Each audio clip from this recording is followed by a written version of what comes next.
मुस्लिम league नून के कायद नवाज शरीफ का कहना था कि 2017 वाला पाकिस्तान अब नजर नहीं आ रहा। हम दुनिया से बहुत पीछे चले गए हैं। हमारी हुकूमत खत्म ना की जाती तो कोई बेरोजगार ना होता। कायद नून लीग नवाज शरीफ का सियालकोट में जलसे से खिताब, क्या कहा आप भी देखिए। 2017 का पाकिस्तान जो मैं छोड़कर गया था वो भी आज मुझे नजर नहीं आता।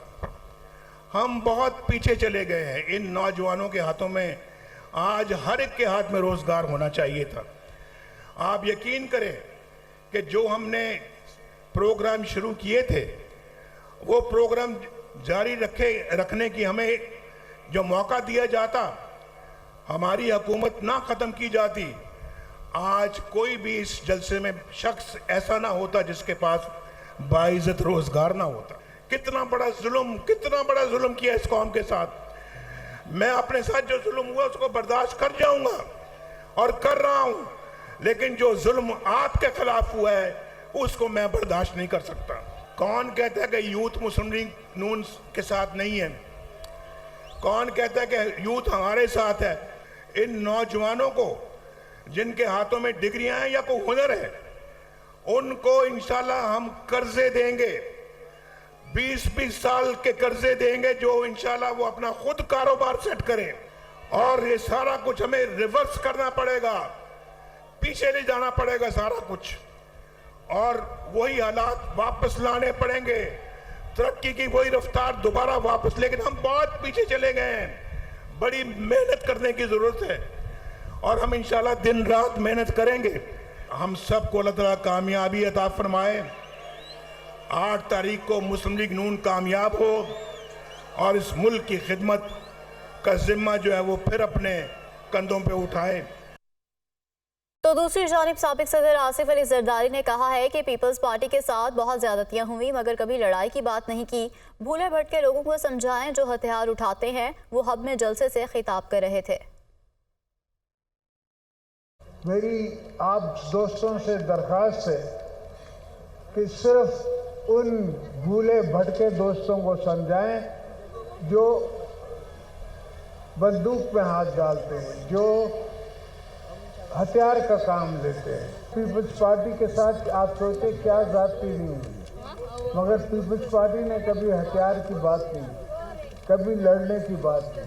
हाँ, सड़कों पे लड़ने की बात की, जलसे करने की बात की, जलसे में आने जाने की बात की। जब से 18वीं तदबीर मैंने दी है, मेरा ख्याल है 15 साल तो उसको हो गए हैं।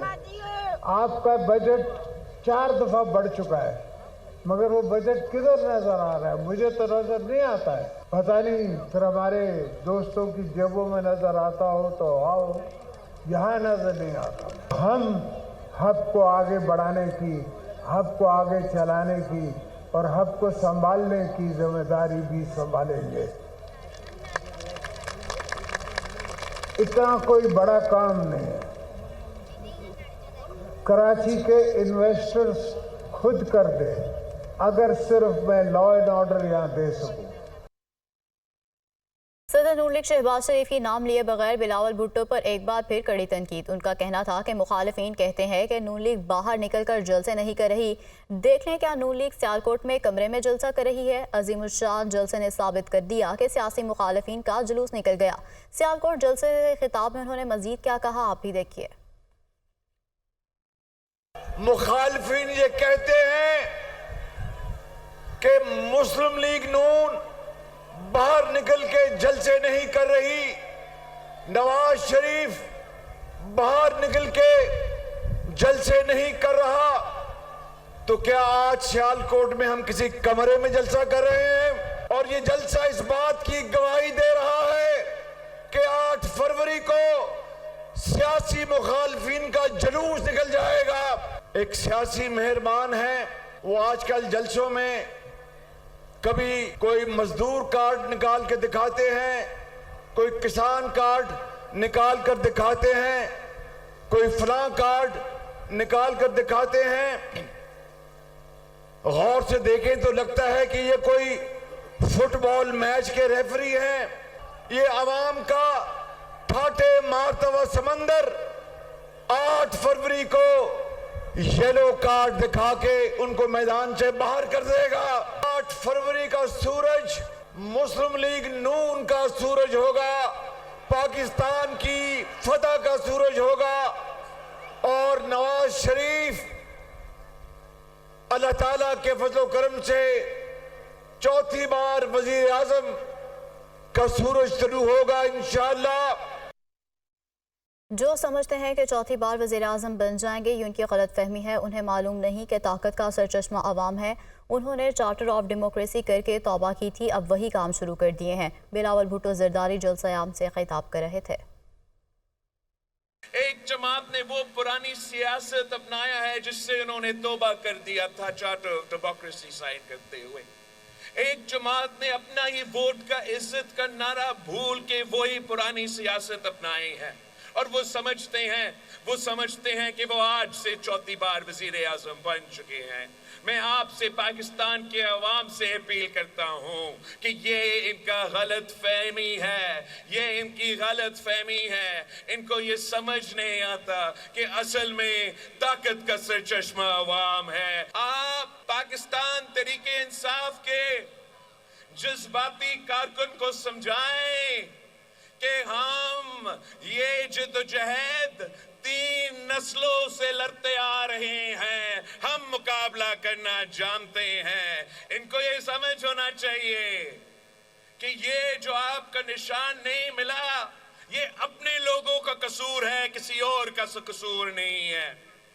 पहले एक दिन उनका एक ओहदेदार उठता है और सुप्रीम कोर्ट और जज साहिबान को गालियां सुनाते हैं, अगले दिन उनका पेशी होता है तो उनकी वही प्लांटेड लोग जाते हैं, तैयारी के बगैर जाते हैं, डॉक्यूमेंटेशन नहीं देते हैं, फिर मगरमच्छ के आंसू रोते हैं कि हमारा निशान छीना गया। नहीं, छीना नहीं, आपकी नाकामी की वजह से आपने अपने पार्टी को, अपने कायद को, अपने पार्टी के कारकुन को नुकसान पहुंचाया।